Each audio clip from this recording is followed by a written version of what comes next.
Send Help is the new film directed by Sam Raimi, but he doesn't write it this time. He is a producer, so he was able to put in his sort of influence to add some black humor and some body fluid humor that he's known for in his Evil Dead movies and sometimes Spider-Man. So I definitely like those little touches. This one's about Linda Liddell. She is in strategy and planning, and she's unappreciated at work. However, she works really hard. She comes to the office first. She's always peppy and trying to be fun, but she lacks social skills. And her new boss is Preston Bradley. He's the son of the old owner who died. And he doesn't care that his father promised her a promotion and a raise. He would rather hire someone else, so she's miffed at that.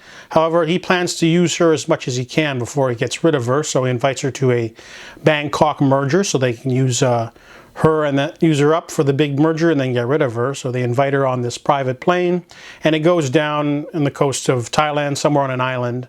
She's able to survive, and so is he, because he activates a life vest, and she is a Survivor super fan. So she's had all the books. She's a huge fan of the show, so she knows a little thing or two about survival. Now she gets to put it to the test.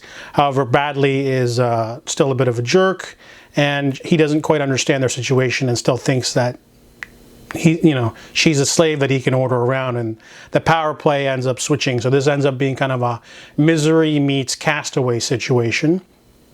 This movie is pretty solid, but it's also a little bit on the disposable side. It kind of reminded me of those thriller novels you find at the drugstore where you pick it up, it's like 300 pages. It's quick, simple, thrilling, a little bit of character development, and then you forget about it after you finish it and you donate it to the thrift shop. This movie definitely does have that kind of vibe to it because it doesn't really do anything too new with the genre. A lot of the things that happen in this movie I've seen in other films before.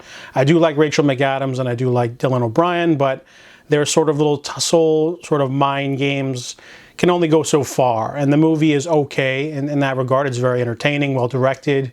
I just kind of wish they played up the horror elements a little bit more because it's mostly survival thriller for the most of the movie and then a little bit of psychological stuff near the end. And the movie is funny in parts, but I kind of feel like it didn't go far enough with the ending. And overall, it's just an enjoyable film, but it's a little bit disposable. So I give Send Help a 6.5 out of 10.